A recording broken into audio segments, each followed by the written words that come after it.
Hello everyone, in this video we are going to cover our CUET Economics Microeconomics topic, chapter number 2 Central Problem of the Economy। पिछली video में हमने chapter 1 को cover कर लिया था। Economics का जो सिलेबस है जब तक पूरा नहीं हो जाता तब तक इसकी डेली वीडियोस आती रहेंगी। तो पहले फटाफट से इसको ओवरव्यू बिल्कुल करेंगे। इसकी जो PDF नोट्स हैं वो आपको मेरे टेलीग्राम चैनल पर मिल जाएंगे, ठीक है, जिसका लिंक आपको कमेंट बॉक्स में मिल जाएगा, तो वहाँ पर जाके आप देख सकते हैं।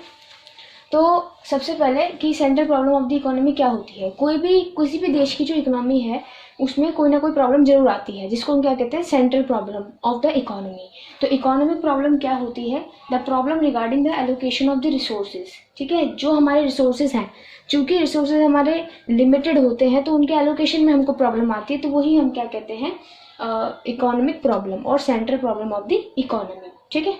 तो वो इकोनॉमिक प्रॉब्लम ये नहीं है कि वो एक अंडर डेवलप्ड या फिर डेवलपिंग कंट्री में ही आएगी, ठीक है। वो हमारा चाइना में भी आ सकती है, वो हमारी US में भी आ सकती है, वो हमारी इंडिया में भी आ सकती है, वो हमारा पाकिस्तान में भी आ सकती है, ओके। अब ये क्वेश्चन आपके लिए है जिसका आंसर आपको कमेंट सेक्शन में लिखना है, क्योंकि this question I have covered in my previous lecture of chapter number 1।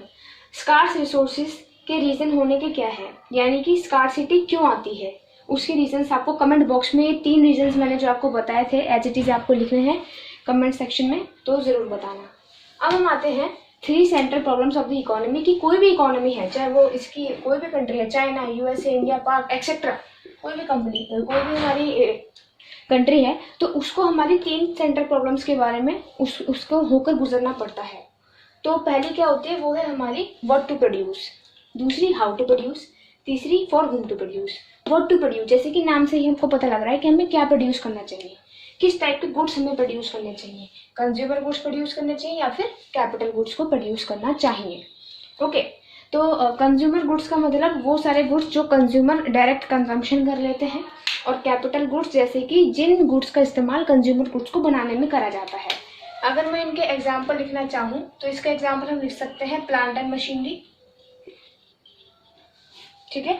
और कंज्यूमर गुड्स का हम एग्जांपल लिख सकते हैं मिल्क, ठीक है, ब्रेड, बिस्किट्स, ठीक है। ये भी जितने हमारे गुड्स होते हैं वो हमारे होते हैं कंज्यूमर गुड्स। क्लोथ्स, ये सारी हमारे कंज्यूमर गुड्स आते हैं। और उन गुड्स को बनाने में जिन मशीनरीज का, जिन इक्विपमेंट्स का यूज होता है उसको हम कहते हैं कैपिटल गुड्स, ओके। अब हम आते हैं हाउ टू प्रोड्यूस पे। ये हमारी सेकेंड इकोनॉमिक प्रॉब्लम है। हाउ टू प्रोड्यूस का मतलब जो गुड्स हम प्रोड्यूस कर रहे हैं उनको किस टेक्निक से प्रोड्यूस किया जाए, लेबर इंटेंसिव टेक्निक से या फिर कैपिटल इंटेंसिव से। 2 ऑप्शन हमारे पास अवेलेबल होते हैं। लेबर इंटेंसिव का मतलब जब हम लेबर का ज़्यादा इस्तेमाल करते हैं कैपिटल से, यानी कि इक्विपमेंट्स हम कम लगा रहे हैं लेकिन लेबर का ज़्यादा इस्तेमाल कर रहे हैं। ये हमारा टाइम कंज्यूमिंग प्रोसेस रहता है, क्योंकि लेबर का ज़्यादा यूज़ हो रहा है, कोई भी मशीनरी का हम कम यूज़ कर रहे हैं। लेकिन इसमें हमारा एक प्रॉब्लम सॉल्व होती है, वो होती है एम्प्लॉयमेंट की, ठीक है। एम्प्लॉयमेंट, जो अनएम्प्लॉयमेंट फैली हुई है उसको हम क्या कर रहे हैं, जितनी भी लेबर है, जो भी हमारी मैन फोर्स है, उसको हम मैन पावर को एम्प्लॉय कर रहे हैं, उनको बेचे दे रहे हैं, जिससे हमारी अनएम्प्लॉयमेंट और पॉवर्टी की प्रॉब्लम सॉल्व हो रही है। लेकिन इसका ड्रॉबैक क्या है कि इसमें हमारा टाइम कंज्यूम हो रहा है, क्योंकि किसी भी मशीनरी का यूज नहीं हो रहा। लेबर इंटेंसिव टेक्निक की यहाँ पर बात की जा रही है। अगर मैं बात कहूँ कैपिटल इंटेंसिव की, तो कैपिटल इंटेंसिव में क्या कि कैपिटल का ज्यादा यूज हो रहा है देन लेबर, लेबर का कम यूज है, कैपिटल का ज्यादा है। तो इसमें क्या है, ये टाइम जो है, इसलिए टाइम कम लेती है, तो ये टाइम सेविंग टेक्निक है। लेकिन इसका वही रिवर्स, लेकिन इससे एम्प्लॉयमेंट नहीं होती, एम्प्लॉयमेंट जनरेट नहीं करती, यानी अनएम्प्लॉयमेंट की प्रॉब्लम को ये एनकरेज करती है। क्यों? क्योंकि लेबर का कम इस्तेमाल हो रहा है और कैपिटल का ज्यादा हो रहा है। अब आते हैं हम थर्ड टेक्निक, जो है हमारी फॉर हुम टू प्रोड्यूस, किसके लिए प्रोड्यूस करें, रिच के लिए, rich section of the society या फिर poor section of the society. क्योंकि अगर हम रिच के लिए प्रोड्यूस करते हैं तो हमको प्रॉफिट तो ज़्यादा मिलेगा, लेकिन हमारा जो पुअर है, पुअर सेक्शन को हम अवॉइड कर देंगे, तो उससे हमारा सोशल वेलफेयर नहीं हो पाएगा। लेकिन अगर हमने पुअर के लिए करा तो हमारा सोशल वेलफेयर ही होता रहेगा, हमारे को प्रॉफिट्स आएगा ही नहीं, तो कंपनी कैसे चलेगी, ओके। तो ये हमारी प्रॉब्लम होती है। हमारे पास कोई भी 2-3 चॉइसेस होती हैं, जैसे कि इसमें थी कंज्यूमर कैपिटल गुड्स की, लेबर इंटेंसिव और कैपिटल इंटेंसिव टेक्निक्स की, और इसमें थी रिच सेक्शन और पुअर सेक्शन की। तो हमें ये डिसाइड करना होता है कि हमें इनमें से बेस्ट ऑप्शन कौन सा चुनना है, ताकि हम अपना जो प्रॉफिट है वो मैक्सिमाइज कर लें और हमारा वेलफेयर भी हो जाए, ठीक है, और बेस्ट ऑप्शन हमारा रहे। जैसे हमें MCQs में नहीं चुनना होता कि हमको 2 ऑप्शन तो दिख रहे होते हैं मोस्ट करेक्ट, लेकिन हमें उनमें से मोस्ट करेक्ट चुनना होता है, ठीक है। 2 ऑप्शन हमें दिख रहे हैं, 4 ऑप्शन में से 2 ऑप्शन हमने किसी भी तरीके से एलिमिनेट कर दिए, लेकिन जो 2 ऑप्शन बचे वो हमारे को कंफ्यूज कर रहे हैं कि इसमें से कौन सा आंसर होगा। तो जो आपका क्लोजेस्ट करेक्ट होगा वही आपका आंसर हो जाएगा। तो ये तो थी आपकी 3 central problems of the economy की बात। अब हम आ जाते हैं production possibility curve. Production possibility curve को हम पीपीसी भी कहते हैं, पीपीएफ यानी कि प्रोडक्शन पॉसिबिलिटी फ्रंटियर भी कहते हैं, और ट्रांसफॉर्मेशन कर्व और ट्रांसफॉर्मेशन लाइन, इन सभी नामों से उसे बुलाया जाता है। इसको आप अच्छे से याद कर लेना। प्रोडक्शन पॉसिबिलिटी कर्व क्या होता है? वो कॉम्बिनेशन ऑफ गुड्स जो हमें गिवन रिसोर्सेज एंड टेक्नोलॉजी पे दिखाया जाता है। जैसे इसका एक छोटा सा एग्जांपल मैंने यहाँ पे छोटा सा कर्व बना रहे हैं, ये है इसका छोटा सा कर्व, ये है पीपीसी या फिर पीपीएफ, ठीक है।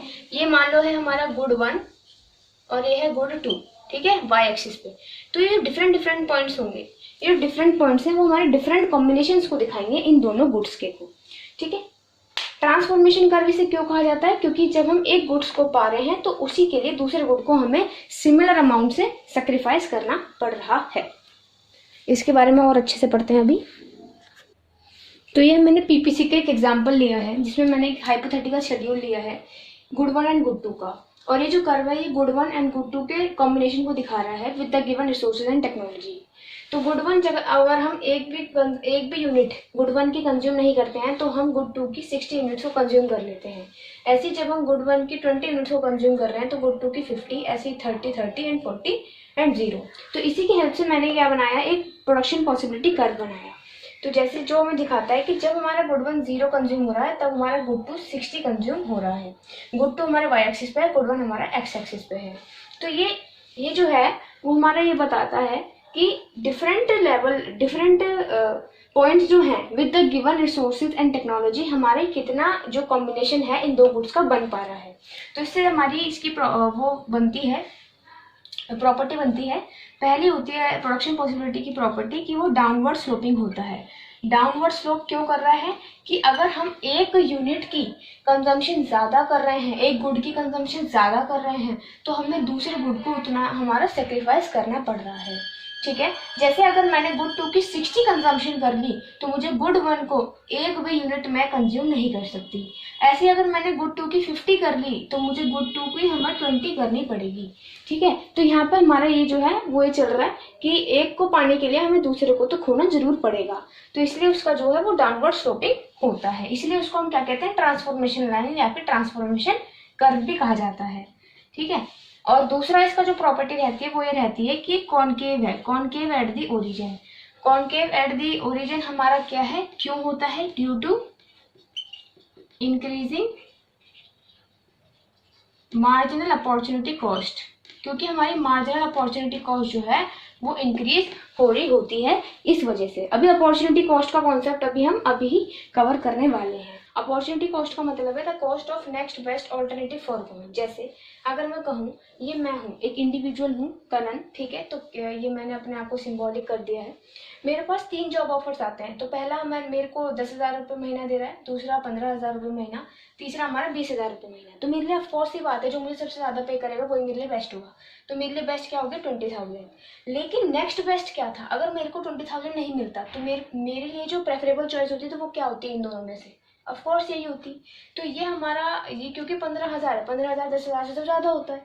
अगर मेरे को बेस्ट नहीं मिलता तो मेरे लिए फिर बेस्ट चॉइस तो यही होती। तो नेक्स्ट बेस्ट ऑल्टरनेटिव फॉरगॉन, यानी कि जो मेरा नेक्स्ट बेस्ट ऑल्टरनेटिव है उसको छोड़ के जो हम आए हैं बेस्ट पे, वही हमारी क्या है, अपॉर्चुनिटी कॉस्ट होती है। ओके, तो हमारा अपॉर्चुनिटी कॉस्ट का कॉन्सेप्ट।